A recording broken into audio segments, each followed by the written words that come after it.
This is going to sting. And it's not because I'm trying to shock you. It's because I'm going to stop letting you hide behind quote unquote intelligence, self-awareness and potential. So listen to this like it's aimed directly at you, for you, because it is. So let's drop the polite version.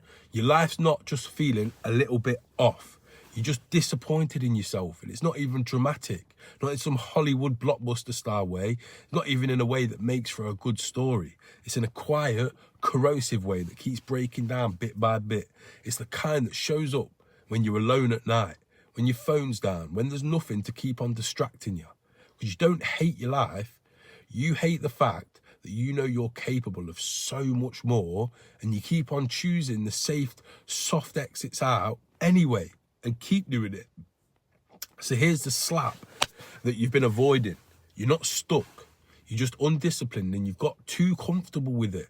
And before you get defensive, listen to this next line slowly but clearly. You're only disciplined when it suits you. At work, for other people, when there are consequences for not being disciplined. But when it's just you and your word, you negotiate, you delay. You let yourself off, you have another day off, say you'll start next Monday. But that's not a motivation problem. That's an identity problem, because you've built a life that lets you drift without ever feeling any kind of consequences. And that's exactly why nothing changes, because your bills are paid, your job's fine, your relationships haven't collapsed yet, your body's not completely gone, but you're not in shape. So you keep telling yourself that I'll sort it soon, that things aren't that bad, that I've got time. But that story is poison, because it keeps you just comfortable enough to never have to force a decision and to never actually truly lock in and force the level up. So let's say something brutally honest. If your life were truly unbearable, you'd be forced to make a change. The reason you haven't is because the pain hasn't crossed your personal threshold yet of what's unbearable. So you just numb it out instead. So you scroll, drink, gamble, get on the sniff, snack, bet, distract, overwork, overthink, and just call it unwinding. What you're really doing is avoiding the verdict, keeping yourself distracted. And here's the part that you probably don't want to hear. You definitely won't want to hear it. Every time you say you'll do something and you don't do it, you train your nervous system to distrust yourself. Not emotionally, but physiologically. Your body learns that this man talks, but he talks shit and he doesn't follow through. So when pressure hits, your system doesn't get rallied up, it collapses. That's exactly why you feel anxious. That's why you feel overwhelmed. That's why your confidence comes and then it goes. Not because life is too hard, it's because you're unreliable to yourself and for yourself. So stop calling it burnout, because burnout implies that you've given everything, but you haven't. You've given some effort, then you've drifted, then you've reset. Then you've repeated the cycle and wondered why nothing has stuck. You're exhausted because you keep restarting, not because you're working too hard or you've pushed yourself to the limits, because you know you haven't. So let's be honest, you don't need another insight or another book or another podcast or another aha breakthrough moment. You need to stop lying to yourself about what the problem really is. The problem is not that you don't know what to do. The problem is that your life has no structure that holds you accountable when you don't feel like it. So your mood runs the show. And moods are terrible leaders. They're up, they're down, feel good 1 minute, feel bad the next. So here's the part that most men avoid, because it removes all their excuses. Change is not complicated, but it is non-negotiable. That's it. The reason discipline feels hard to you is because you keep treating it like it's some kind of preference. I'll train if, I'll journal when, I'll sort my head out once, I'll stop drinking and getting on the bag eventually. That's not discipline, that's hope. Hope systems don't compound, systems do. So let me be very clear, you will not rise to the level of your goals. You're going to sink to the level of your daily defaults. That's thoughts, habits, routines. And right now, your defaults are just weak.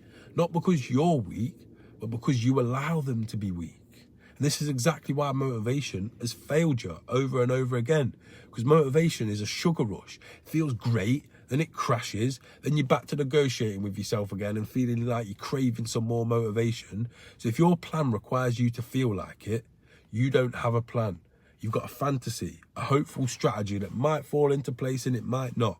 But the men who actually change, do something that's very boring. It's not glamorous. They remove the choice. They decide that this happens every day, no discussion. Train the body, train the mind, minimal, non-negotiable, not extreme, not impressive, but consistent. And they build a daily system that runs even when they're flat, stressed or uninspired, and slowly something terrifying happens.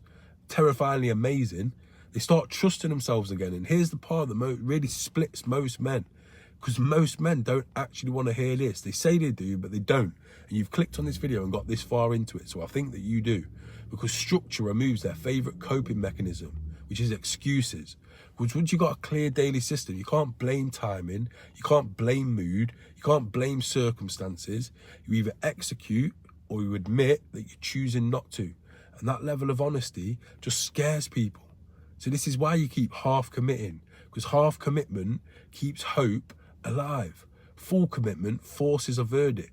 Because if you fully commit and follow through, you'll know exactly who you are capable of becoming.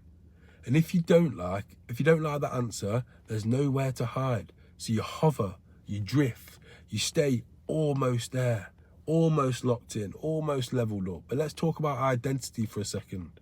You don't need to become disciplined.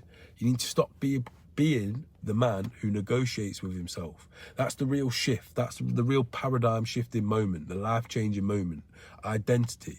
Men who are solid don't hype themselves up. They don't argue with themselves internally. They don't need pep talks and pats on the back and motivation. They execute on what needs to be done because that's who they are. So read this next part carefully.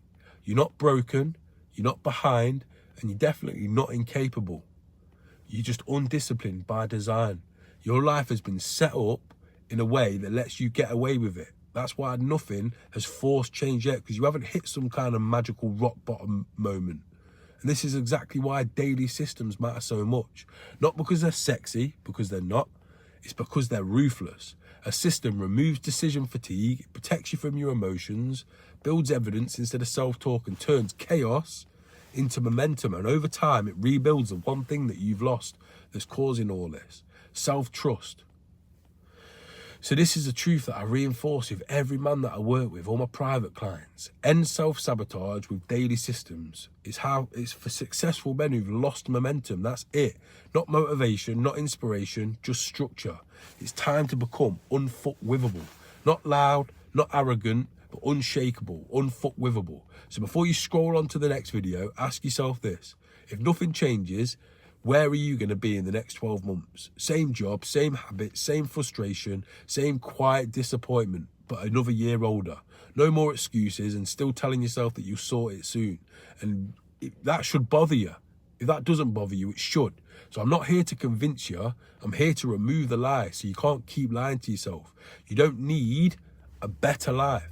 You need a tighter one, an aligned life. Clear standards, clear rules, and clear daily actions. No drama, no reinvention, just execution. So if this felt uncomfortably accurate, which it must have done because you've got this far into the video, if part of you wants to argue and part of you knows I'm right, that's what we call recognition, and that's a good thing. So if you want the exact framework that I use to rebuild discipline and get that momentum going again and become unfuckwithable, comment the word blueprint or click the link in the description, and you'll get a free copy of the Become Unfuckwithable Blueprint. It's a system that doesn't care how you feel, and it will move you forward on good days, bad days, or flat as a pancake days. But you need to stop pretending that drifting through life is neutral, because it's a choice, and you've been making it every day. So the next move's on you, and I'll see you in the next video, but don't bother clicking onto the next video if you're not going to click the link in the description and get your free copy of the Become Unfuckwithable Blueprint.